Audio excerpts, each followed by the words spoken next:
Clean Gaza মিশনের উদ্দেশ্য স্পষ্ট করলেন ট্রাম্প। রিয়েল এস্টেট ব্যবসায়ী মূল লক্ষ্য, গড়ে তোলা হবে পর্যটন কেন্দ্র। প্রস্তাবের তীব্র বিরোধিতা তুরস্ক ও হামাসের।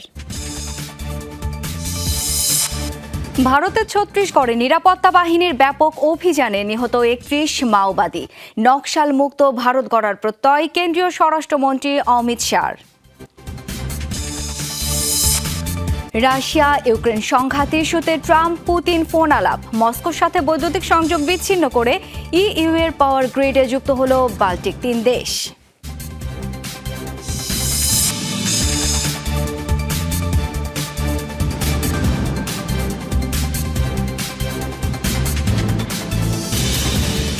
গাজা উপত্যকায় রিয়েল এস্টেট ব্যবসা করতে চান ডোনাল্ড ট্রাম্প, গড়ে তুলতে চান পর্যটন কেন্দ্র। এবার ক্লিন গাজা মিশনের লক্ষ্য আর স্পষ্ট করলেন মার্কিন প্রেসিডেন্ট। পরিকল্পনা বাস্তবায়নের সাথে রাখতে চান মধ্যপ্রাচ্যকেও। যদিও ট্রাম্পের গাজা দখলের ভাবনার তীব্র সমালোচনা করছে মুসলিম দেশগুলো। এমন প্রস্তাব আলোচনার অযোগ্য আখ্যা দিয়েছেন তুরস্কের president Recep Tayyip Erdogan. Gaza বেচা কেনার জন্য নয় বলে সাফ জানিয়ে দিয়েছেন ফিলিস্তিনি স্বাধীনতাকামী সংগঠন হামাস। যুক্তরাষ্ট্রের অন্যতম শীর্ষ আবাসন ব্যবসায়ী বর্তমান মার্কিন প্রেসিডেন্ট ডোনাল্ড ট্রাম্প, যার নজর এখন যুদ্ধবিধ্বস্ত গাজায়। এবার উপত্যকা দখলের পরিকল্পনা আরও খোলাসা করলেন তিনি। জানালেন পুনর্গঠন করে পর্যটন কেন্দ্র গড়ে তুলতে চান সেখানে, আর তার দীর্ঘমেয়াদী পরিকল্পনায় ভূমিকা রাখতে পারবে মধ্যপ্রাচ্য। গাজা রিয়েল এস্টেট ব্যবসার দৃষ্টিকোণ থেকে লাভজনক। গাজা কেনার ব্যাপারে আমি প্রতিজ্ঞাবদ্ধ। পুনর্গঠনের কাজে মধ্যপ্রাচ্যের দেশগুলোকেও দায়িত্ব দেওয়া হতে পারে। হামাস যেন এখানে আর না থাকতে পারে সে পদক্ষেপ নেওয়া হবে। গাজাবাসীকে নিজ ভূখণ্ড থেকে অন্য জায়গায় সরানোর প্রস্তাবকে অগ্রহণযোগ্য বলেছেন তুরস্কের president Recep Tayyip Erdogan. Gaza দখল নিয়ে যুক্তরাষ্ট্র যে প্রস্তাব দিয়েছে তা বাস্তবায়ন দূরে থাক, আলোচনারই অযোগ্য একটি বিষয়। ফিলিস্তিনিদেরই থাকবে। এই ভূখণ্ড তাদের মাতৃভূমি। কোনো শক্তি গাজাবাসীকে দ্বিতীয়বার ঘরছাড়া করতে পারবে না। গাজা নিয়ে ট্রাম্পের একের পর এক পরিকল্পনায় মুসলিম দেশগুলোতে চলছে তুমুল উত্তেজনা। বেনিয়ামিন নেতানিয়াহুর সৌদি আরবে ফিলিস্তিন রাষ্ট্র প্রতিষ্ঠার পরামর্শ নিয়ে তীব্র প্রতিক্রিয়া জানিয়েছেন আরব নেতারা। রিয়াদের অভিযোগ, জাতিগত নির্মূলে যে গণহত্যা এবং বর্বরতা চালিয়েছে ইসরায়েল, সেখান থেকে নজর সরানোর চেষ্টা করছে নেতানিয়াহু। এই ইস্যুতে ক্ষোভ ঝেড়েছে কাতার, জর্ডান, মিশর, সংযুক্ত আরব আমিরাত, কুয়েত ও ইরাক। আইনগত এবং মানবিক দুই প্রেক্ষিতেই ট্রাম্পের গাজা দখলের কোনো অধিকার নেই। এটি জাতিসংঘের নীতিমালা বিরোধী পদক্ষেপ। ট্রাম্প গাজার দখল নিলে ফিলিস্তিনিদের জন্য আলাদা স্বাধীন রাষ্ট্র প্রতিষ্ঠার স্বপ্ন কখনোই পূরণ হবে না। গাজা বেচা কেনার জন্য নয়, সাফ জানিয়েছে হামাস। রিয়েল এস্টেট ব্যবসায়ীর মনোভাব নিয়ে গাজাবাসীর সমস্যার সমাধান করতে চাইলে ব্যর্থ হবে সে উদ্যোগ, দাবি ফিলিস্তিনি স্বাধীনতাকামী সংগঠনটির। তাজরিয়ান সোবহান, যমুনা নিউজ। যুদ্ধবিরতির মাঝেই আবারও গাজায় হামলা চালিয়েছে ইসরায়েল। আইডিএফ এর ছোড়া গুলিতে নিহত হয়েছেন ৪ ফিলিস্তিনি। গাজা সিটির জায়তুন ও খান ইউনিসের আল কোয়ারা এলাকায় এই ঘটনা ঘটে। তারা সবাই বিভিন্ন স্থান থেকে উত্তর গাজায় নিজেদের ঘরে ফিরছিলেন। গাজার উত্তরাঞ্চলের প্রবেশপথ নিৎজারিম করিডর থেকে সরে গেছে ইসরায়েলি সেনারা, তাই উত্তর অভিমুখে নেমেছে ঘরছাড়া গাজাবাসীর ঢল। তবে সরে যাওয়ার আগেও আগ্রাসনে জানান দিয়েছে আইডিএফ সেনারা। বিভিন্ন জায়গায় খবর পাওয়া গেছে এমন সহিংসতার।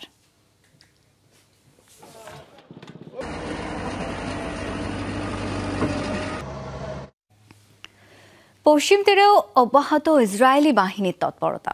সন্ত্রাস বিরোধী অভিযানের নামে চলছে ধরপাকড়, হামলা। এক গর্ভবতী নারী সহ মৃত্যু হয়েছে কমপক্ষে 3 ফিলিস্তিনির। রোববার দখলকৃত পশ্চিম তীরের নূর শামস শরণার্থী শিবিরে হামলা চালায় আইডিএফ সেনারা। নিহত গর্ভবতী নারী 8 মাসের অন্তঃসত্ত্বা ছিলেন। আরও কয়েকটি আশ্রয় শিবিরেও হানা দিয়েছে তেল আবিব, জেনিন ও তুল কারেমেও হয়েছে হামলা। আইডিএফ এর অভিযানের আতঙ্কে এদিক সেদিক পালিয়ে যাচ্ছেন অনেক ফিলিস্তিনি। হামাসের সাথে যুদ্ধবিরতির পর গাজায় হামলা বন্ধ হলেও পশ্চিম তীরে আগ্রাসন বাড়িয়েছে ইসরায়েল। বন্দি বিনিময়ের আওতায় মুক্তি পাওয়া অনেক ফিলিস্তিনির বাড়িঘরেও চালিয়েছে তাণ্ডব।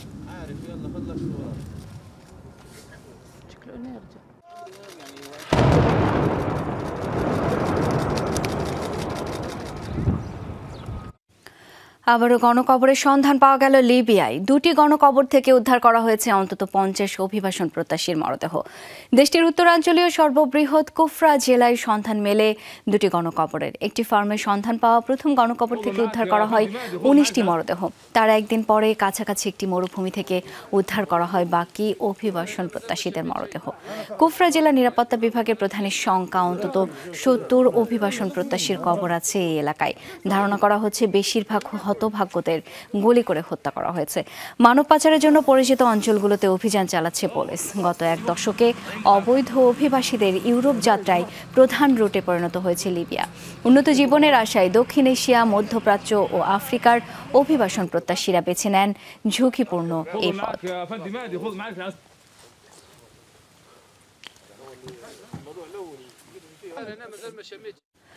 পদত্যাগ করলেন সংঘাত কবলিত ভারতীয় রাজ্য মণিপুরের মুখ্যমন্ত্রী বীরেন সিং।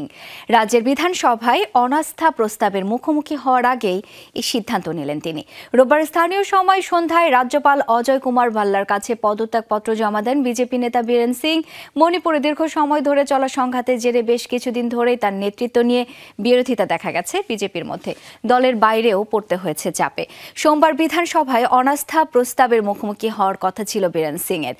ধারণা করা হচ্ছিল স্বয়ং বিজেপি থেকে উত্থাপিত হতে পারে প্রস্তাব। স্বাধীনতা পরবর্তী সময়ে বীরেন সিং এর শাসনামলেই সবচেয়ে বেশি সংঘাত, সহিংসতা দেখেছে ভারতের উত্তর পূর্বাঞ্চলীয় রাজ্যটি।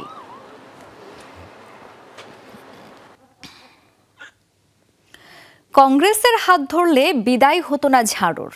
আম আদমি পার্টি কংগ্রেস জোট করলে দিল্লির মসনদের আশা অপূর্ণই থেকে যেত বিজেপির। বিধানসভা নির্বাচনের ফলাফল ঘিরে উঠে আসছে এমন হিসেব নিকেশ। বলা হচ্ছে ইন্ডিয়া জোটের মধ্যে ঐক্যের ঘাটতি ডুবিয়েছে কেজরিওয়ালের দলকে। দলের শীর্ষ নেতাদের একের পর এক কেলেঙ্কারি, দুর্নীতির অভিযোগকেও দেখা হচ্ছে আম আদমি পার্টির পরাজয়ের অন্যতম কারণ হিসেবে। দীর্ঘ 27 বছরের প্রতীক্ষা, অতঃপর গেরুয়া শিবিরের প্রত্যাবর্তন। পরবর্তী শাসক হিসেবে বিজেপিকেই বেছে নিল দিল্লি। মোদি ম্যাজিক নাকি সাংগঠনিক দুর্বলতা? কিসের কাছে ধরাশায়ী হলো ক্ষমতাসীন আম আদমি পার্টি? ফল প্রকাশের পর চলছে সে বিশ্লেষণ। কংগ্রেসের সাথে জোট গঠন না করাকেই এবার দেখা হচ্ছে আম আদমি পার্টির দিল্লি পতনের মূল কারণ হিসেবে। রাজনীতিকরা দেখিয়েছেন কংগ্রেস আর আম আদমি পার্টি জোট করলে সরকার গঠনে দরকারি 36টি আসন পেতে পারত কেজরিওয়ালের দল। কংগ্রেসকেও একহাত নিচ্ছে অনেকে। যেখানে 65 আসনেই বাজেয়াপ্ত হয়েছে কংগ্রেস প্রার্থীদের জামানত, এতে লাভ তো হয়নি, উল্টো ক্ষতি হয়েছে আম আদমি পার্টির। নষ্ট হয়েছে ভোট ব্যাংক। 70টির মধ্যে 14 আসনে বিজেপির জয়ের ব্যবধানের চেয়ে সম্মিলিতভাবে বেশি ভোট পেয়েছে কংগ্রেস এবং আম আদমি পার্টি। অথচ জোট করলে পাল্টে যেত সমীকরণ। নয়াদিল্লিতে মাত্র 4099 ভোটের ব্যবধানে হেরেছেন অরবিন্দ কেজরিওয়াল, কিন্তু আসনটিতে কংগ্রেস প্রার্থী পেয়েছেন 4500-এর বেশি ভোট।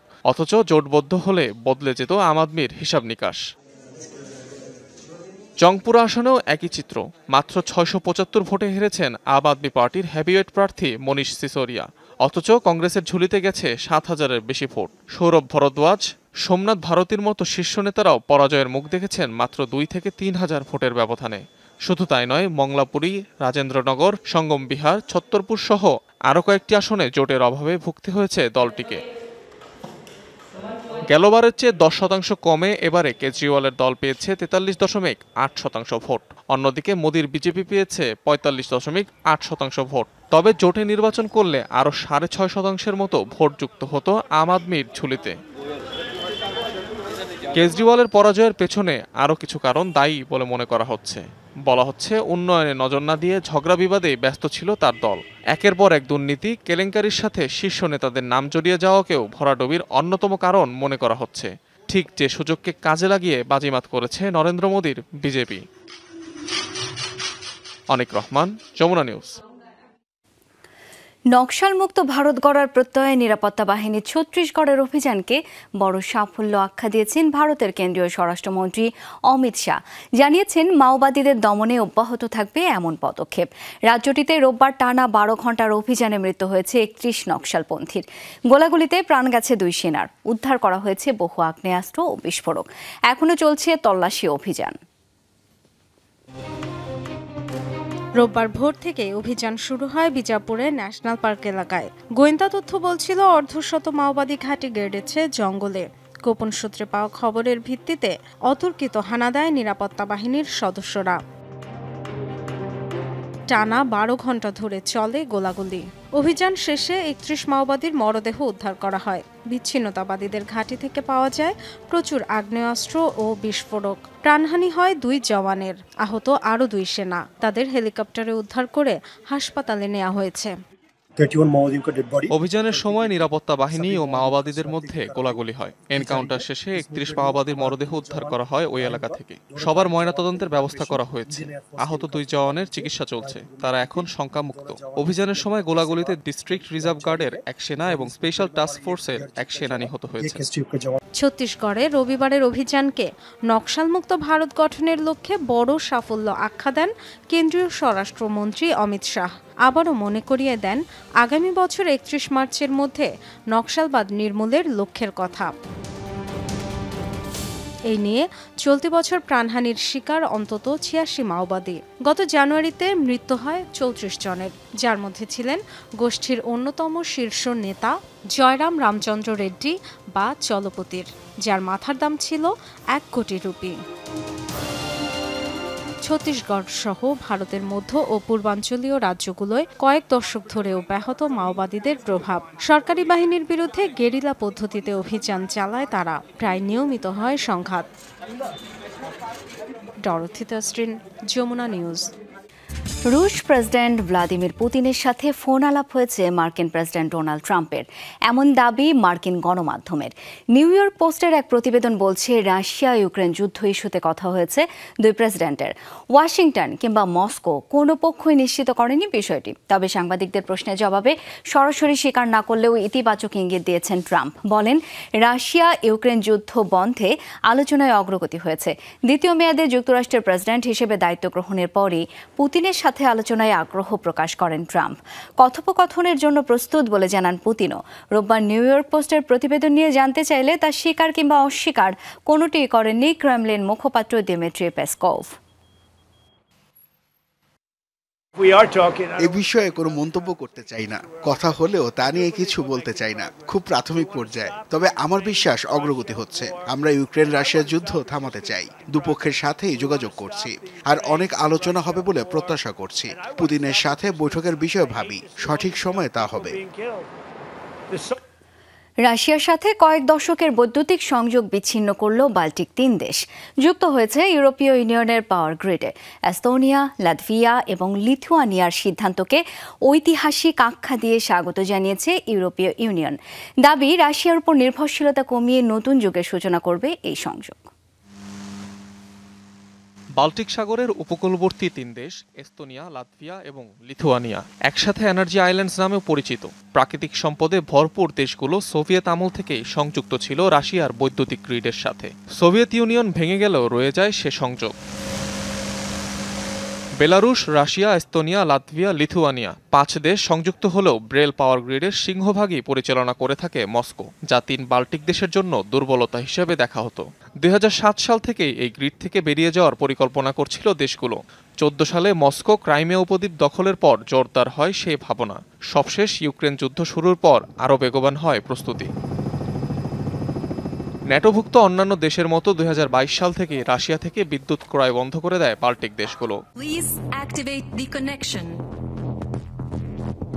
এবার আনুষ্ঠানিকভাবে বিচ্ছিন্ন করা হলো 3 দেশের সাথে রাশিয়া বেলারুশের বৈদ্যুতিক সংযোগ, যে সিদ্ধান্তকে ঐতিহাসিক আখ্যা দিয়েছে ইউরোপীয় ইউনিয়ন। আজ ইতিহাস তৈরি হয়েছে। বাল্টিক দেশগুলোকে আমাদের মহাদেশীয় বিদ্যুৎ গ্রিডের সাথে যুক্ত করেছি। সেই সাথে রাশিয়া ও বেলারুশের সাথে বৈদ্যুতিক লাইনগুলো বিচ্ছিন্ন করা হয়েছে। এটাই স্বাধীনতা, হুমকি আর ব্ল্যাকমেইল থেকে স্বাধীনতা। আঞ্চলিক নিরাপত্তা জোরদার আর নির্ভরশীলতা কমাবে এই সিদ্ধান্ত, দাবি বাল্টিক দেশগুলোর। কিছুক্ষণ আগেই দুর্দান্ত এই খবর পেলাম। এখন থেকে বাল্টিক বৈদ্যুতিক সিস্টেম ইউরোপের অন্তর্ভুক্ত। সবকিছু সফলভাবেই হয়েছে। এটি একটি ঐতিহাসিক মুহূর্ত যা লিথুয়ানিয়া, লাটভিয়া এবং এস্তোনিয়ার দীর্ঘযাত্রার অবসান ঘটালো। এর আগে বাল্টিক সাগরে রুশ ট্যাঙ্কারের আঘাতে দেশগুলোর মূল বৈদ্যুতিক ও গ্যাস পাইপলাইন ক্ষতিগ্রস্ত হওয়ায় ছড়িয়েছিল উত্তেজনা। অনিক রহমান, যমুনা নিউজ। সন্ত্রাস মোকাবেলায় সামরিক মহড়া করছে পাকিস্তান। উত্তর আরব সাগরে চলছে আমান 2025 নামের বহুজাতিক এই মহড়া পাকিস্তানের নৌবাহিনীর পাশাপাশি যাতে অংশ নিয়েছে চীন, যুক্তরাষ্ট্র, ইন্দোনেশিয়া, ইরান সহ কয়েকটি দেশের নৌ সদস্যরা। রোববার থেকে শুরু হয় বার্ষিক এই মহড়া। যোগ দিয়েছে পাকিস্তানের বিশেষ বাহিনীর সদস্যরাও। সামরিক বাহিনীর হেলিকপ্টার সহ বিভিন্ন আকাশ ও নৌযানের দেখা মেলে মহড়ায়। প্রদর্শিত হয় নানা রণকৌশল এবং সামরিক সক্ষমতা।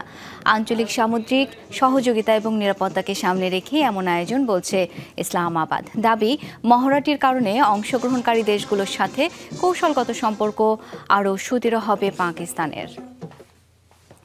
শিশুদের সঙ্গে করে হজে নিয়ে যাওয়ার উপর নিষেধাজ্ঞা দিয়েছে সৌদি আরব।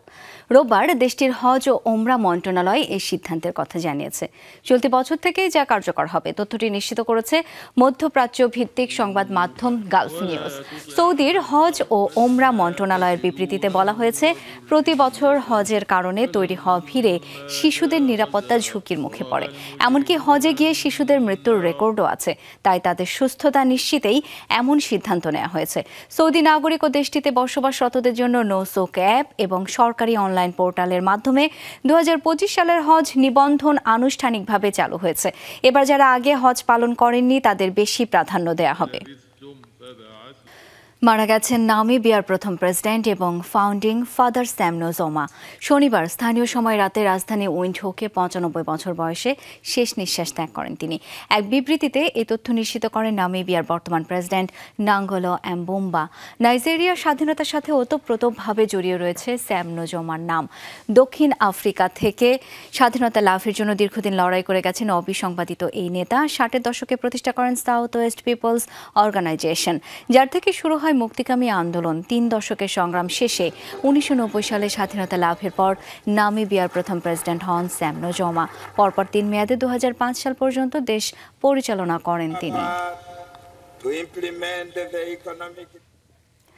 দর্শক, যমুনা ডেস্ক এ পর্যন্তই। ধন্যবাদ এতক্ষণ সাথে থাকার জন্য।